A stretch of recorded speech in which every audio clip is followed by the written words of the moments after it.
आत्मस्वरूप भाइयों और बहनों, आज हम उस शाश्वत प्रश्न पर विचार करने के लिए एकत्रित हुए हैं जो सदियों से मनुष्य के मन में कौतूहल पैदा करता रहा है। हम मंदिर जाते हैं, तीर्थ करते हैं, प्रार्थना करते हैं, पर मन का एक कोना धीरे से फुसफुसाता है, अगर भगवान है तो वो सामने आकर खड़ा क्यों नहीं हो जाता? वो दिखता क्यों नहीं? मेरे प्यारों, इस जिज्ञासा में कोई बुराई नहीं है। जिज्ञासा ही ज्ञान की जननी है। लेकिन याद रहे, किसी वस्तु का न दिखना उसके न होने का प्रमाण नहीं है। आज हम तर्क और अध्यात्म की रोशनी में ये समझेंगे कि वो परम सत्ता हमारी इन आंखों से ओझल क्यों है। मुख्य प्रवचन। भगवान के न दिखने का सबसे प्राथमिक और तार्किक कारण हमारी इंद्रियों की सीमा है। हमारी आंखें केवल एक सीमित दायरे का प्रकाश देख सकती हैं।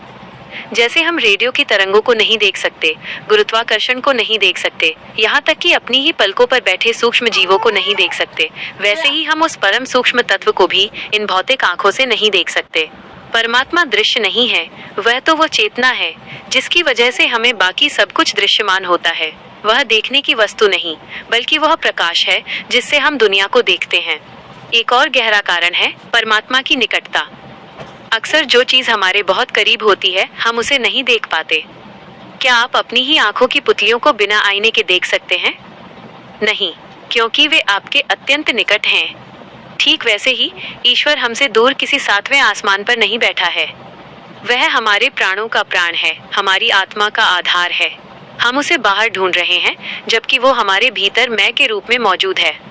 जब तक ढूंढने वाला अहंकार बाहर भटकता रहेगा, तब तक वो भीतर छिपे उस खजाने को नहीं देख पाएगा।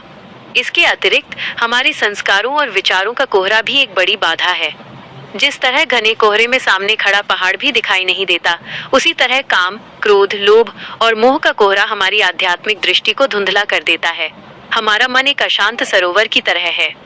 यदि सरोवर के जल में निरंतर पत्थर फेंके जाएं और लहरें उठती रहें, तो उसके तल में पड़ा कीमती हीरा भी दिखाई नहीं देगा। जब हम ध्यान और भक्ति के माध्यम से मन की इन लहरों को शांत करते हैं, तब वह परमात्मा स्वतः ही हमारे हृदय में प्रतिबिंबित होने लगता है। भगवान के अदृश्य होने का एक और सुंदर कारण उनकी सर्वव्यापकता है। जो चीज किसी एक स्थान पर होती है, उसे देखा जा सकता है, लेकिन जो सब जगह हो, उसे कैसे देखें? जैसे नमक पानी के हर कण में घुल जाता है तो वो दिखाई नहीं देता, लेकिन चखने पर उसका अनुभव होता है। वैसे ही परमात्मा इस संसार के कण कण में घुला हुआ है। वह दर्शन का विषय नहीं, अनुभव का विषय है। उसे आंखों से नहीं, भाव से चखा जाता है। अंततः परमात्मा का न दिखना उसकी एक लीला और प्रेम भी है। यदि वो साक्षात सामने खड़ा हो जाए, तो हमारे भीतर भय पैदा हो जाएगा, प्रेम नहीं। वो चाहता है कि हम उसे उसकी रचना में ढूंढें, खिलते हुए फूलों में, बहती हुई नदियों में और किसी दुखी के आंसू पोंछने में। वह पर्दे के पीछे इसलिए है ताकि हम अपनी पात्रता सिद्ध कर सकें और उसे पाने की तड़प पैदा कर सकें। उपसंहार, क्लोजिंग।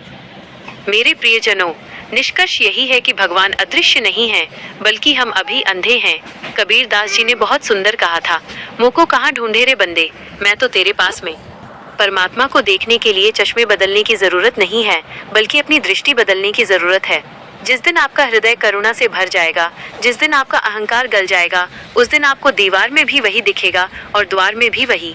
वह कहीं गया नहीं है, वह यही है, अभी है और आप में ही है। बस अपने भीतर के शोर को शांत कीजिए और उस अविनाशी का अनुभव कीजिए। इति शुभम।